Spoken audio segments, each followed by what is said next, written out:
Welcome, everybody, to the Quick Count brought to you by Bodyslam.net. And no, you did not hear me incorrectly. This is the Quick Count. It is Sunday. Justin and I are here ready to play. We missed out on Wednesday. Thanksgiving kind of got a little hectic for the both of us. So that's why you did not see us on Wednesday. So I hope everyone had a fantastic Thanksgiving. I hope you had a lot of turkey and a lot of food. I did not. My Thanksgiving is happening this upcoming weekend, so I'm excited for that. But Justin, how was your week? How was your Thanksgiving? How was your Sunday? How was your Survivor Series? Survivor Series happened this morning. So last night with one of my businesses, I was out working until 1 a.m. So that did not happen last night. I made it through maybe 10 minutes of Survivor Series before I passed out. As for Thanksgiving, the family business, obviously butcher shop, turkeys everywhere. I hate turkey. I have nightmares about turkeys. So just busy. I mean, it was Wednesday and all of a sudden it was like 11 o'clock at night. I think I texted you, was like, oh shit, we were supposed to record tonight. It was just that long of a week. I'm a little sick and a little congested too. So my ass is just getting beat. But I'm here. I got to watch Survivor Series this morning. I have some thoughts and yeah, let's get into it.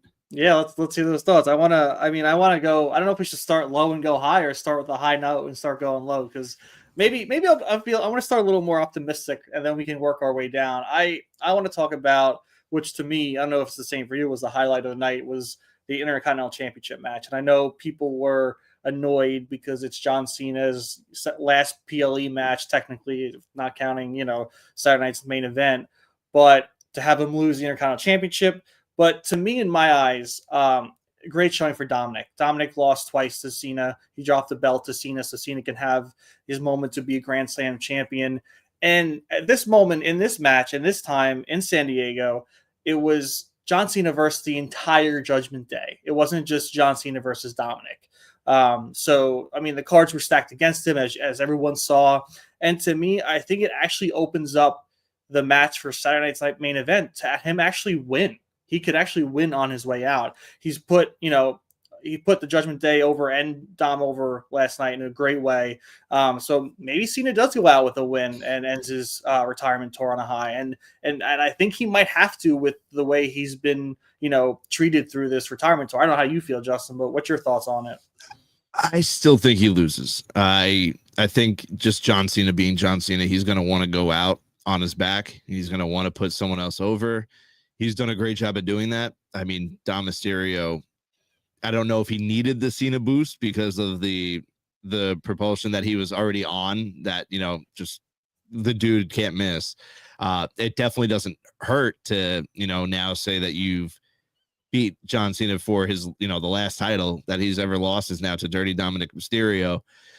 Dom's a two-time again. I don't know. I still think it's Gunther. I still think Gunther's going to beat him. I won't be convinced until Gunther's eliminated or I see Cena pinning Gunther. That's just how it is to me. As for highlight of the night, I agree with you. I think it was that Intercontinental Championship match. It was fun, but I think there was just way too much outside stuff. Like, I legitimately, Dom had me sold when he went for that Hurricanrana outside, and it was a nasty fall. So I actually legitimately thought he was hurt for a little bit, and then he pulled that, then he pulled the boot again, and then you have Finn and JD come out, and then you finally have the return of Liv Morgan, which was awesome. She had one hell of a pop. There was a lot going on. I wish it was more of just one-on-one, but it's Dirty Dominic Mysterio. What else do you expect? Yeah, no, I honestly, I enjoyed it. I really liked how it played out. I liked that, we've seen this kind of side of the Judgment Day where not everyone's on the same page. And to me, it's like John Cena made the Judgment Day be on the same page to bring back championships to the Judgment Day, for Dirty Dom to be on top.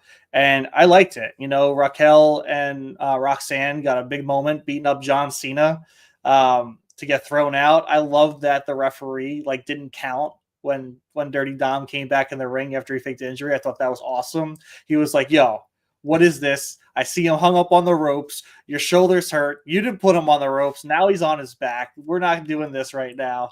And I thought that was a cool moment. And, I haven't seen that in professional wrestling. I don't think ever where the ref decided not to count because of what was going on and faking an injury. So I thought that was really cool. I didn't mind the mess. I think there was a lot more messiness in the War Games matches than there was in this. I thought it was cool to finally see the Judgment Day kind of on the same page and working together to try and get Dom to bring back the Intercontinental Championships as Judgment Day.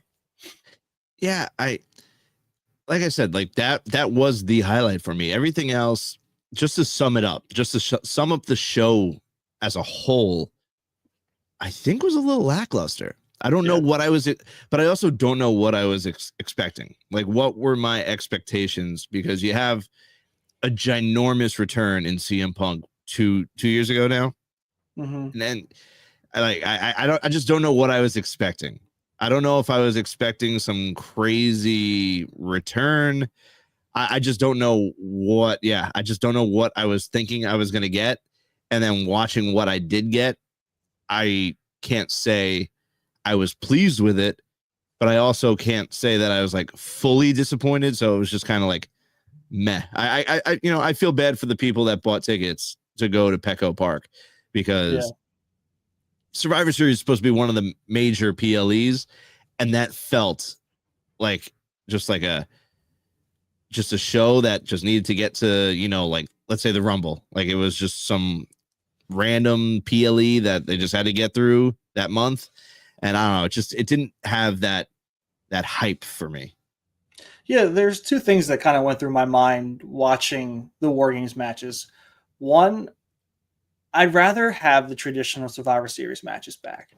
I think a lot more comes from them, right? Because Randy, howdy, what's going on? Happy Sunday. But I think there's more that comes from the Survivor Series traditional tag matches because everyone has to get pinned. That's more of a Survivor setting. Right. And you can create feuds through your own teammates, certain people pinning other people from certain teams. There's more to come from a traditional Survivor Series tag match than there is from War Games. The War Games the last couple of years has been this heel faction goes against a bunch of faces. And to me, if it's War Games, I want to see two factions going head to head. I don't think we need to do this thing where all the faces come together to fight the heel faction. We've seen it. To me, it's just repetitious at this point. We've seen it with the Bloodline. We've seen it now with the Vision. To me, they're just doing the same thing over and over again. And you really can't change it up. There's not much you can do to change up War Games. So that's what I was thinking. I think they should go back to traditional Survivor Series matches because that to me is more fun. You can get yourself disqualified. You can get counted out. People can, use the chair after they get eliminated to knock someone else out. Like that kind of stuff is more entertaining to me than seeing War Games get very repetitious. I mean, we've seen, they brought Io's trash can out with the name on it, but like, how many different ways can she jump off the top of the cage with a trash can? Like, do you really need to do the spot every year? It's just like stuff like that it's just getting too obvious, too known. I see it too much now. It's every year we know we're going to see the same things in the women's and the men's War Games matches. Yeah. No, War Games should be like every other year. It's just like you said, like this match felt forced. There was like, sure, the Vision, perfect. But like, do they have to go up against a super team of Roman, the Usos, Cody, and Punk? I don't know. And sure, like I feel like what we did get out of that match is the Mania main events now. So we see who got pinned. CM Punk got pinned by Braun Breaker. There you go. I think we're going in the direction. Braun Breaker, CM Punk, night one or night two, probably night one after what I'm about to say. I think we're getting a trilogy. I think so too. And I thought we were done with it. I know the Seth Rollins injury derails a lot of plans. I totally get that. But it looks like we're getting the trilogy. We're going to have Cody and Roman again. Night 2, WrestleMania, most likely. We can speak about the masked guy that pulled off the stomp. If you're floating around on the internet, a lot of people are saying it's Austin Theory. He pulled off that stomp like it looked like Seth. It had me for a second. But they've been talking about bringing Austin Theory into the Vision, even prior to before the Seth Rollins injury. So, I mean, it makes sense. I would love to see Austin Theory, but now how many people do you need in the Vision? Now the Vision is going to become like the new World Order, where all of a sudden you have 35 members in it. So I hope this is it. Like, I hope it's Austin Theory and we cut it off there, because it is getting a little too much. But if he was originally in the plans, I understand why to keep it going that way. Yeah, it's especially without Seth, I think it's kind of packed that faction. I hope Brock Lesnar's not a full-time part of it, because then we're just really packing that team together.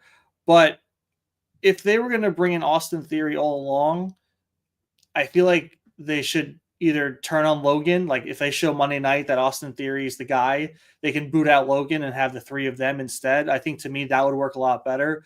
But to have these younger guys all together as the Vision, especially four of them, I think it's too crowded.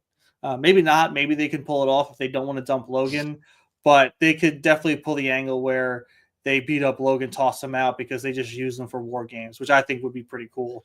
But who knows? Maybe they want Logan as a full-time member of the Vision.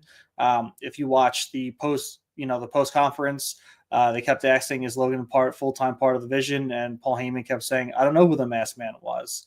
So that, to me, thinks that they are going to give Logan the boot.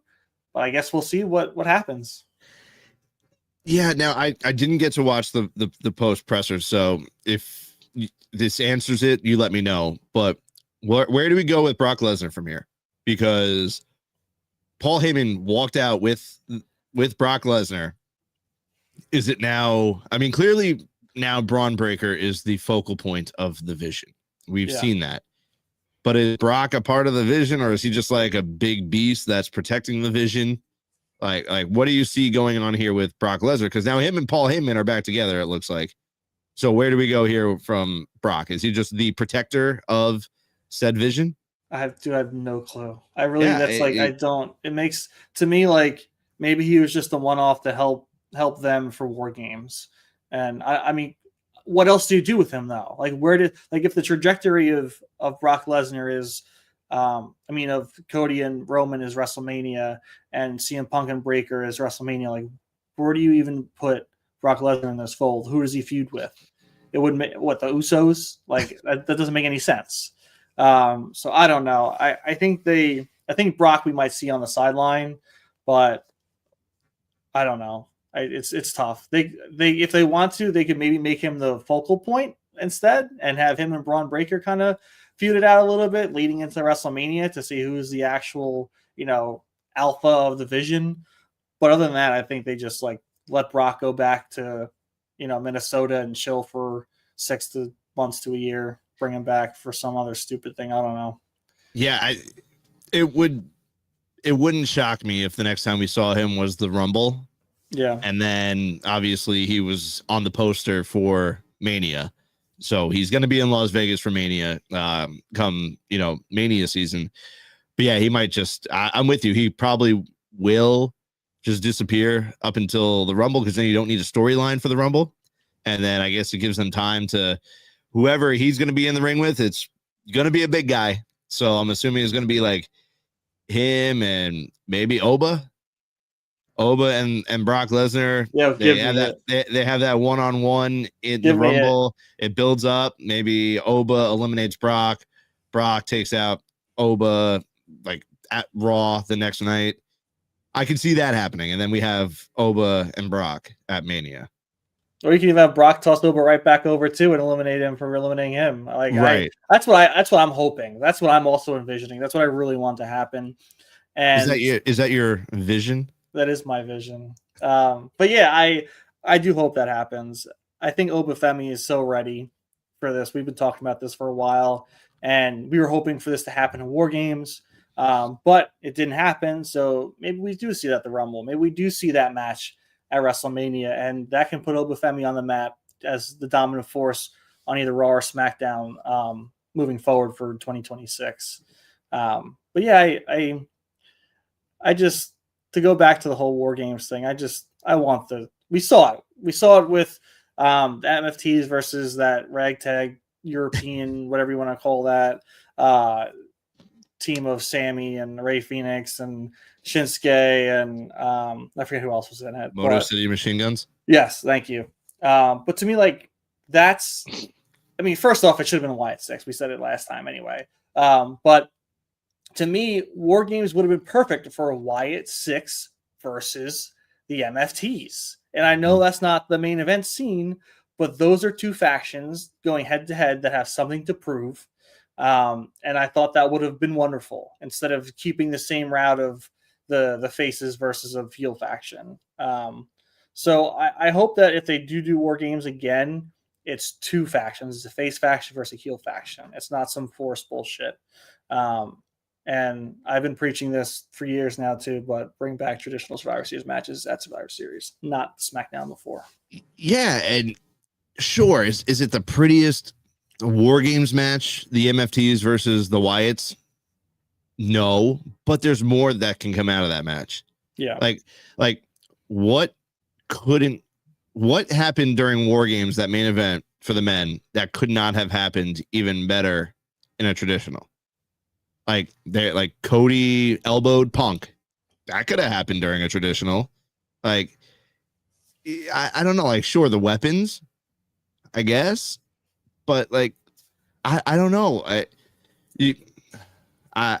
don't know. I'm with you. I think War Games is getting a little stale. Yeah, but even to continue what you said too, right there, right? Cody elbowed Punk, but what if that led to in the Survivor Series match, Punk getting rolled up and pinned, right? Yeah. So then he's eliminated because Cody elbowed him in the face and got rolled up.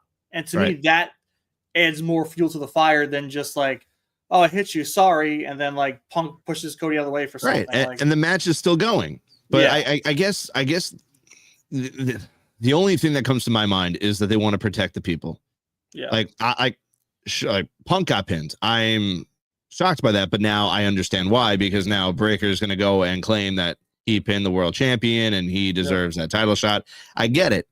But, you know, if all of a sudden now Roman has to get pinned, Cody has to get pinned, you know, I thought Jimmy would have eaten the pin, but that didn't happen. So I guess it's a protection thing, trying to protect the superstars. But when you're that big, and I don't think you need the protection. No, you're going against a bunch of heels, like Logan with the brass knuckles, right? In War Games, it's legal. But Paul Heyman could have slipped it to him while the ref isn't looking.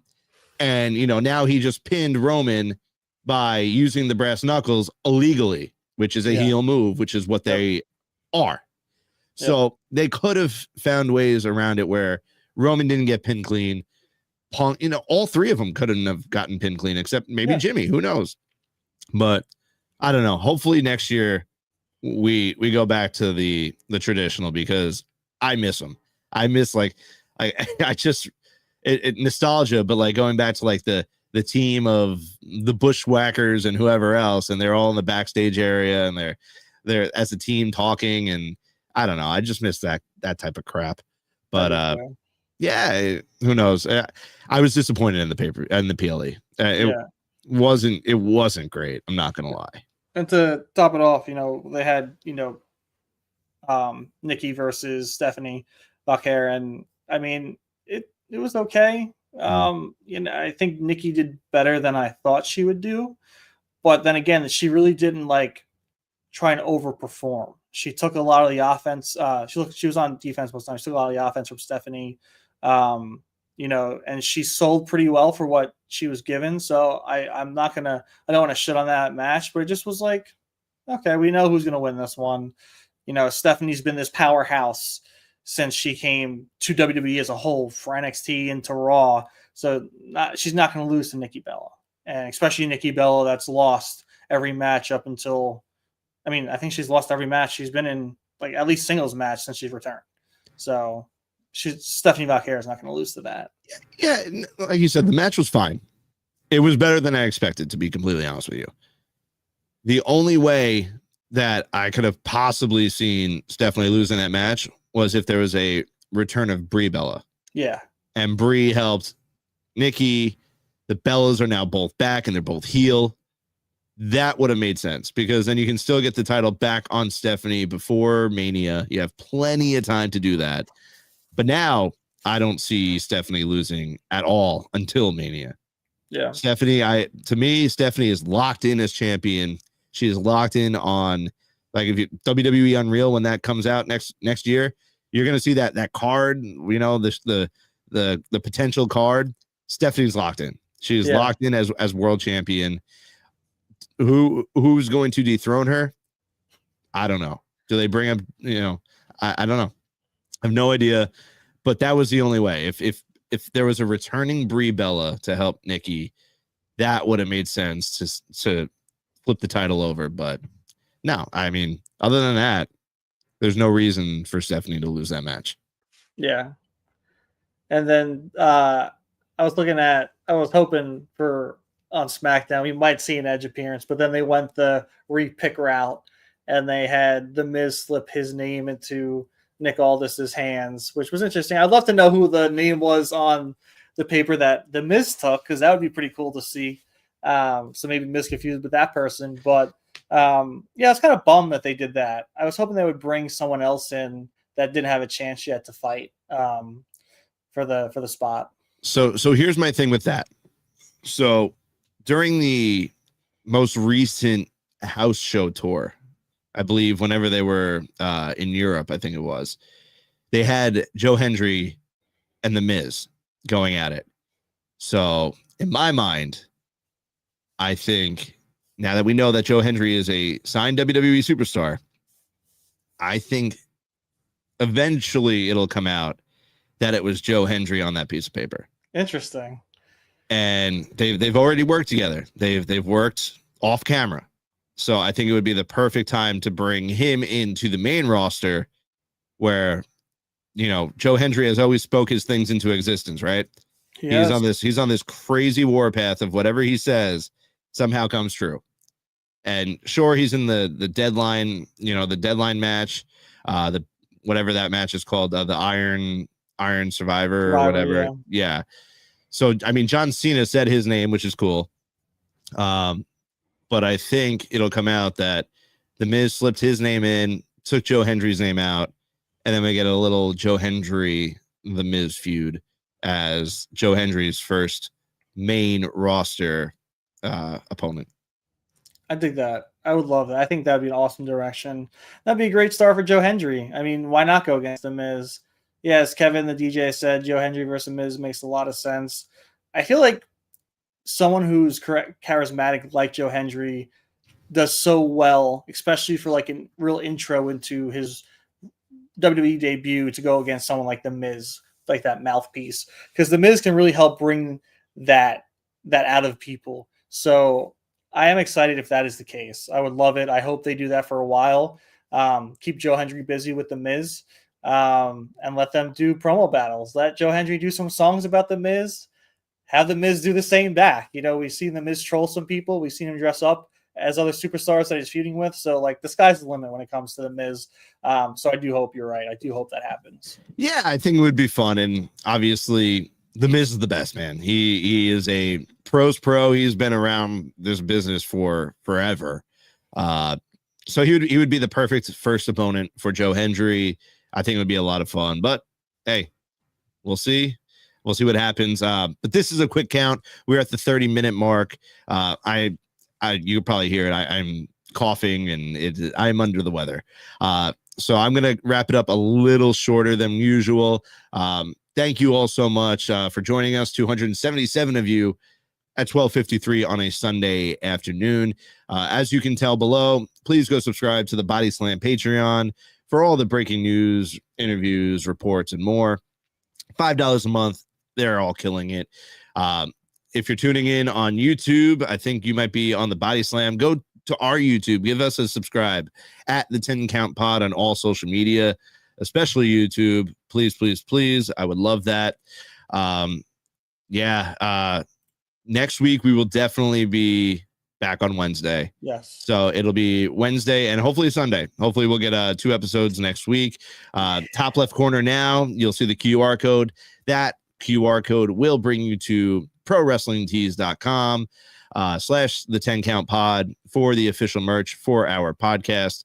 You have the quick count shirt and the 10 count shirt. So please go purchase a shirt and then it would support the show. Other than that, Survivor Series is in the books. The Jets are on in 6 minutes. I hope they lose because what's there to win? Why are we going to win? But with that said, they'll probably win because that's just what this team does. They just butcher their chances at anything good. But it is Ty at TLP_maximum on X. I am at JStar02 on X, and we will see you all on Wednesday. Enjoy the beginning of your week and enjoy your football Sunday. Until then, we'll see you. Oh, thank you. Oh, thank you. Oh, thank you.